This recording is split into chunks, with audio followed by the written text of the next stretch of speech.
When I read things like verse 7, a gift, or a sheer privilege to spread the good news, I often reflect on where I would be on the spectrum of feeling qualified, confident, and honored to share the gospel during these often presented tense times.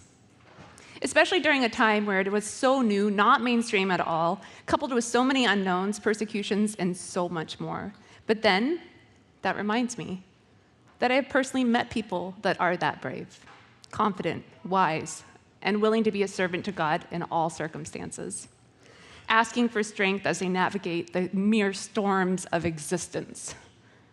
It's been a while since I've really reflected on the beginning stories of when my family moved to Moscow. The Iron Curtain had just gone down, and my 9-year-old brain was trying to take it all in. Now, for those of you that don't know, a reminder, communism, religion is pretty much banned, right?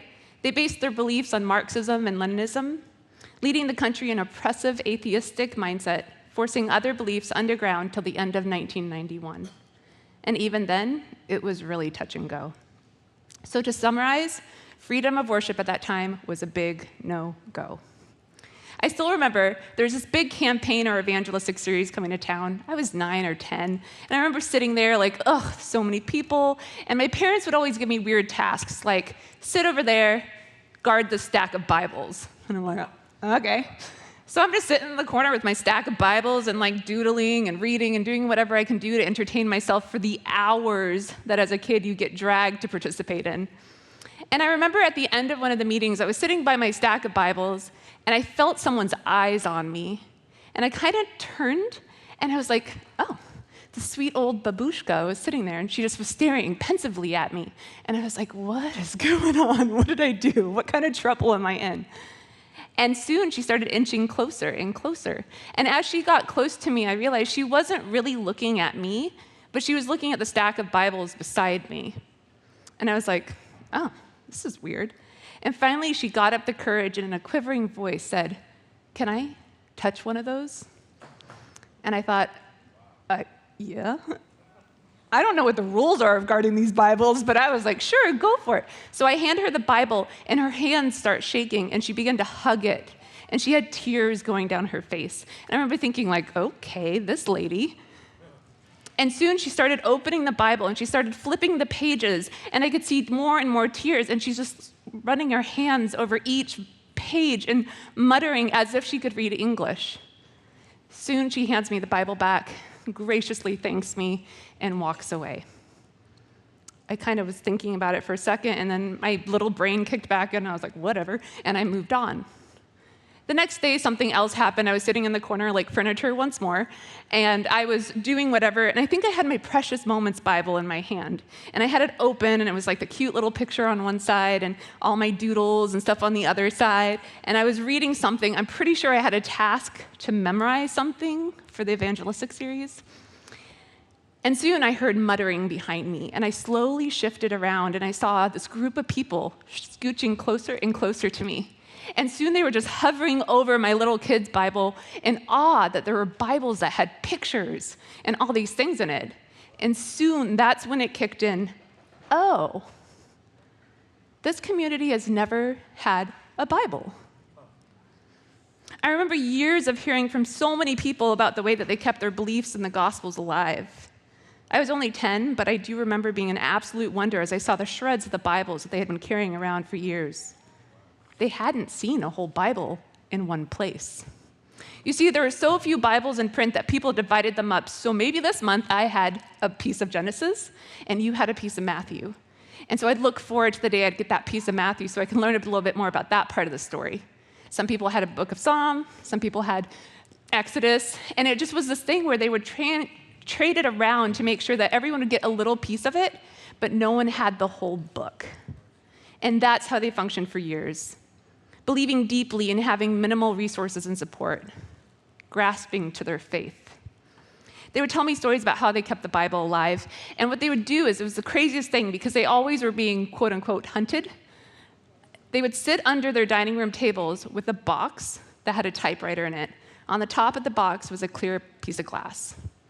And then inside the typewriter, they would slide their hands so that way it would muffle the sound a little bit. But not only that, they would take every blanket and carpet they had in the house and they would pile it over top the table to dampen the sound even more.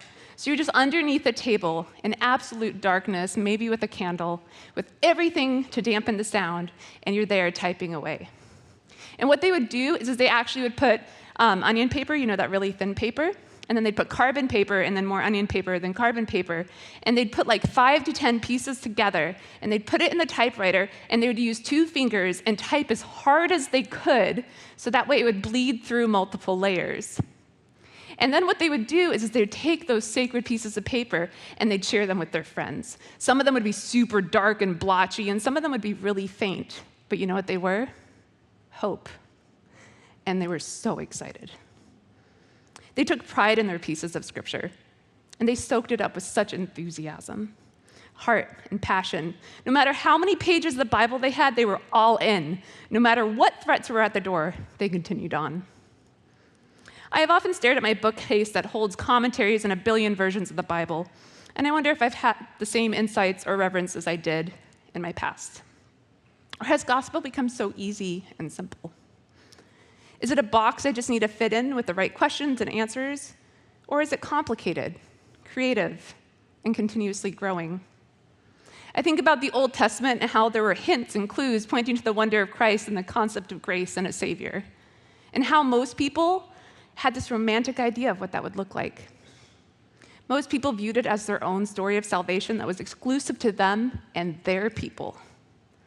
The thought that only my friends and people that think like me are going to be saved and become the chosen ones. That's the absolute opposite of what Jesus says. In that mindset, there's major exclusion. Everyone else that is different and not like me in belief, birthright, or location is out. What is terrifying is that we think this is a far-removed concept. It's not. It happens all around us. Daily in the news, we're reminded of the toxicity that is this mindset. We do it sometimes without thinking. Judgment slithers into our brains, and without thinking, we throw it back out into the world, repeating a cycle of simplified, boxed-in, righteous theology.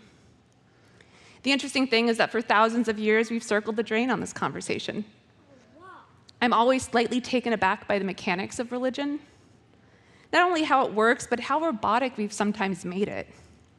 The fluidity and inexhaustible riches and generosity of what Jesus brings into the conversation gets wiped out by rules and people trying to uphold the rules according to what they think or interpret it to be. There's a timeline that everyone gets stuck on and a theory of what God's people should look like. And I mean, some are grace-filled, but some are not. I read a book a few years ago called Pastrix, The Crazy, Cranky, Beautiful Faith of a Sinner and a Saint, where the author Nadia Bolz-Weber talks about this concept of extending the metaphorical roof of the church. I've been transfixed on this concept. It was always one I tried to explain and live out, but never really knew how to articulate. She points out that God is big enough for everyone, that the walls we create are just that, walls that we created, not that God created. She also said the thing that sucks is that every time you draw a line between us and others, guess who's on the other side? Jesus. He's on both sides. You see, Jesus is big enough for all the sides. He's big enough for all of our personalities, curiosities, confusions, hurt, anger, and love. But he will not stand for injustice. Us versus them mentalities break that connection in humanity.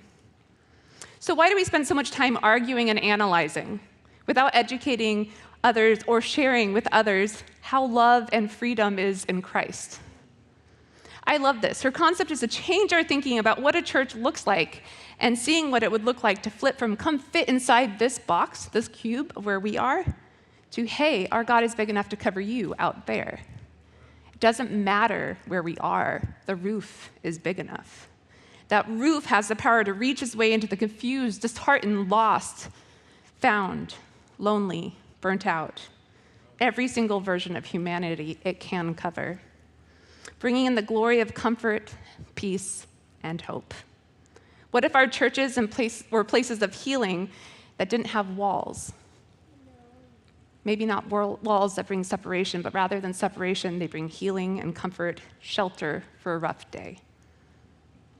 I think that this is where I see the opening to settling into finding comfort in the liminal spaces. You see, I live in an existential crisis, those of you that know me, often reacting or overthinking a thing or a concept or an experience or trying to find the meaning of what everything is.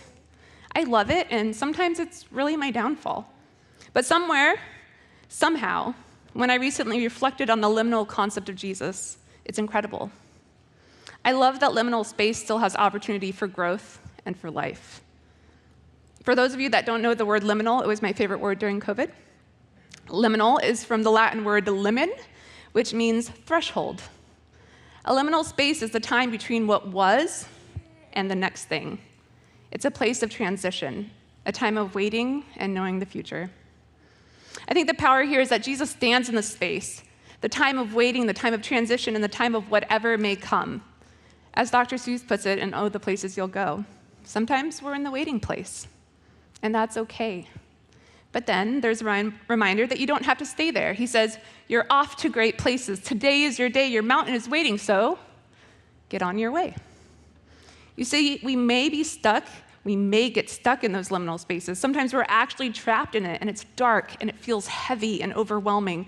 But sometimes we're building up strength and growing in those liminal spaces so that when we take on whatever mountain is ahead of us, whether it's work, family, relationships, judgment, and maybe even ourselves, maybe for too long, we've been the mountain that we can't master. So what do? We take today to be a new day. We go out. Dr. Seuss is a genius theologian and philosopher because he also points out it's opener out there in the wide open air. Or as Paul said, my task is to bring out in the open and make plain what God, who created all this in the first place, has been doing in secret and behind the scenes all along. And boy, isn't that the truth.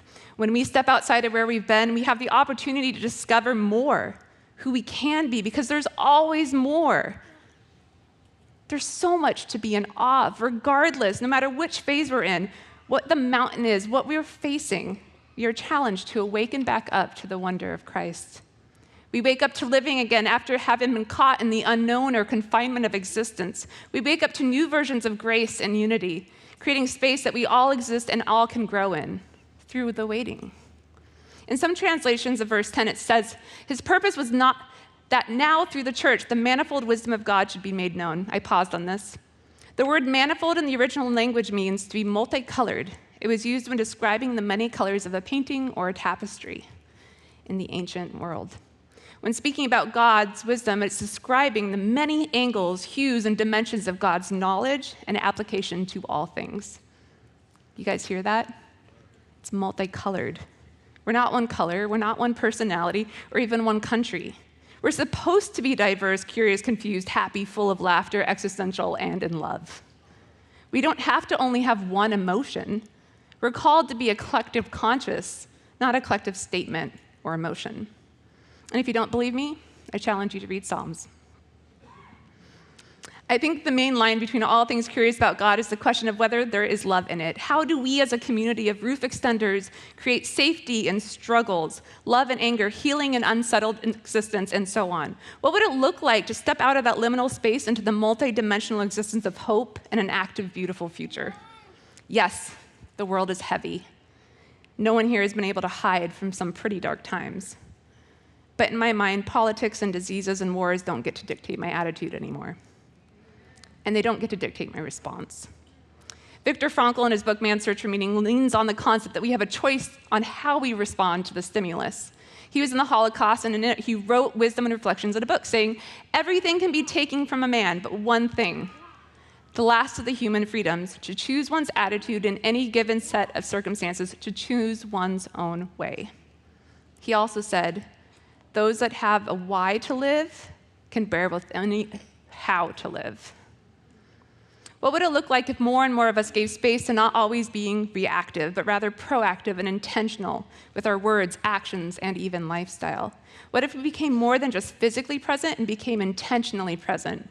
What if we became a bright spot of hope and safety in confronting times? I heard somewhere a guy reflecting on how easy it was to be present in the past. He said, when I'd ride the school bus, I had nothing better to do than to watch the water droplets slide down the window and count trees. And he's like, I talked to people. Now I go anywhere, what do? Sit on my phone. right? So how do we get back to that? How do we get back to being intentional and not get stuck in distraction? You see, Paul is trying to level the playing field here and bring what he knows of salvation to the Gentiles, a community of people outside the previous scope of focus. The concept of church is something so beyond earth. It's a heavenly reality, something that brings healing in place for all who need it. It doesn't have to be trapped solely as a human institution once a week or a club. It can be about coming together to live, to grieve, to question, to grow. It can be a jumpstart to create space for safety and healing that may have gotten lost somewhere along the way. The letter to the Ephesians started to redefine the church from a thing that separates to the thing that brings back together, bringing people a voice and a place in and for the future, finally offering all people hope and never-ending love story. Jesus came to extend salvation to all, not just the elite or people fortunate enough to be born one way. Martin Luther King says in his letter from Birmingham jail to go where the injustice is. Unfortunately, none of us have far to go. Injustice permeates existence. But what beauty it is to know that no one is an outsider to true gospel. That there's still so much more love and healing yet to come, even when it feels unsettled. One of my earliest memories was when my parents decided to go visit my mom's uncle in Maine. He was a maniac, as Maine people often call themselves.